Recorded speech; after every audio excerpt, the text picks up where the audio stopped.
Magandang araw Pilipinas, narito po ang latest weather today forecast. Isang low pressure area ang nabuo sa loob ng Philippine Area of Responsibility. Huling namataan ng low pressure area, 310 kilometers po sa silangan ng Borongan, Eastern Samar. At base po sa ating analysis, hindi po ito nakikita na magiging isang bagyo or tropical depression sa mga susunod na araw.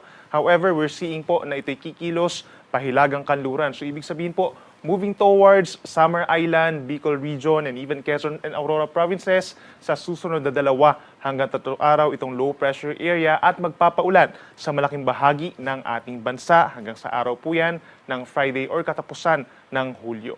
Bukod dito sa cloud clusters or low pressure area, wala naman tayo nakikitang anumang kumpul ng ulap pa sa labas ng Philippine Area of Responsibility na posibleng maging bagyo hanggang sa katapusan ng Hulyo. Within the next 12 hours, pinakamataas ang tsansa ng ulan dahil sa LPA dito po sa may Bicol Region, Eastern Visayas, Central Visayas, Caraga Region, and Northern Mindanao. So make sure po na kung lalabas ng bahay ngayong gabi, hapon at gabi, asahan po or magdala po ng payong dahil sa magiging malakas sa mga pagulan.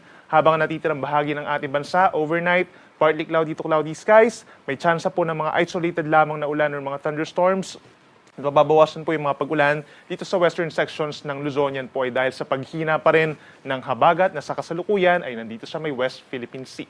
Araw po ng Miyerkules, that's July 29, ilang bahagi pa rin po ng Luzon na magkakaroon ng maulap na kalangitan at sasamahan din ng paminsan-minsang malalakas na pag-ulan. So umaga pa lamang hanggang sa tanghali, asahan na po yung mga moderate to heavy na ulan dito sa may Aurora, Quezon Province, and Bicol Region dahil dun mismo sa low pressure area. Habang asahan na medyo makulimlim na ang panahon sa umaga sa ilang parte po ng Cagayan Valley, dito rin po sa may Central Luzon, lalo sa may Nueva Ecija and Bulacan, pababa ng Metro Manila, the rest of Calabarzon and most of Mimaropa, asahan din po bago magtanghali, posible na yung mga light to moderate rains. At pagsapit po ng hapon hanggang gabi, asahan yung mas mataas pa na tsansa ng mga pagulan. Basically, the entire Central and Southern Luzon, may tsansa na po ng mga isolated rains and thunderstorms. Habang dito naman sa may norte, asahan din ang pinakamataas na tsansa ng ulan dito sa may La Union, Benguet at ilang babahagi po ng Cagayan Valley.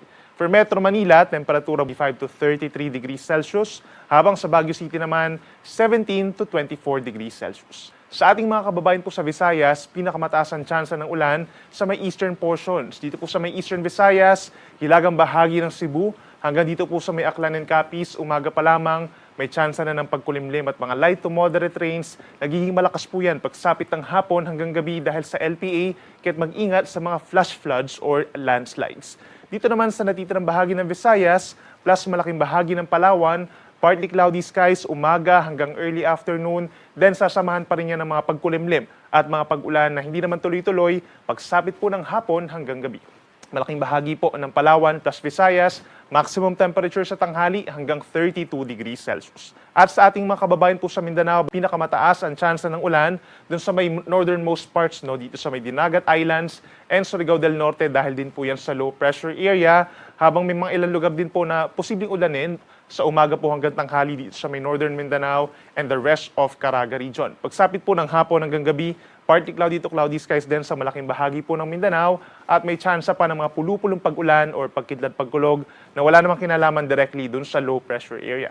Temperature natin sa may Davao and Zamboanga City, posible rin po hanggang 32 degrees Celsius. Sa ngayon at maging for the next 2 days, wala naman tayo nakikitang gale warning or babala sa mga delikadong alon. So in general po, malaking baybayin ng ating bansa, nasa kalahati hanggang 1 metro ang taas sa mga pag-alon. Subalit kapag nagkakaroon po tayo ng mga thunderstorms o yung malalakas na hangin na nagdudulot ng matataas na alon, posible yung hanggang 2 metro dito po sa mga baybayin ng Samar, Bicol Region at sa mga baybayin din po ng Quezon and Aurora. At yan po ay posibleng umabot ng 2 meters delikado sa mga small sea vessels natin. At para pa sa lagay ng panahon natin hanggang sa katapusan po ng Hulyo, hanggang sa unang araw po ng Agosto, we're expecting pa rin na magkukos ng pag-ulan itong low pressure area. So pinakamaapektuhan nga po pagsapit ng hanggang Thursday and Friday, itong mga nasa Southern Luzon dahil sa unti-unting paglapit ng LPA. So yung Aurora, Quezon, Bicol Region, pinakauulanin po dito sa Luzon, pagsapit po ng July 30 and 31, habang may chance din po ng mga pag-ulan at some point in the nearby areas of Central Luzon, Calabarzon, even Metro Manila. Dumadalas din po ang mga pag-ulan hanggang sa katapusan at other areas pa ng Mimaropa. Habang natitirang bahagi ng Luzon, lalo na sa may norte, maliit pa rin po ang tsansa ng mga pag-ulan umaga hanggang tanghali at meron lamang isolated thunderstorms pagsapit po ng hapon hanggang gabi. At pagsapit ng August 1, posible nang malusaw yung low pressure area sa may silangan po ng Aurora or Quezon at magdadala na lamang ng isolated rain showers or thunderstorms sa malaking bahagi po ng Luzon, improving weather conditions lalo na dito sa may Bicol and Quezon. Sa ating mga kababayan po sa Visayas, pagsapit po ng Thursday, magkakaroon pa rin ng mataas na tsansa ng ulan ng Eastern Visayas, gayon din ang ilang bahagi po ng Central Visayas at Northern Panay Island. Yan po ay dahil din sa low pressure area. And then other areas dito sa may parting Visayas, particular dito cloudy skies, lalo na sa may Negros Island region at may chance lamang ng mga isolated na ulan. Pagsapit ng Friday, malaking bahagi na ng Visayas ang magkakaroon ng maulap na kalangitan. Mataas din po ang tsansa ng ulan, so make sure po na mayroong baong payong at mag-ingat sa banta ng mga flash floods or landslides. At pagsapit naman ng Sabado, dahil sa posibleng pagkalusaw nga nung low pressure area, tanging Eastern Visayas na lamang po yung magkakaroon ng maulap na kalangitan at mga light to moderate rains in general.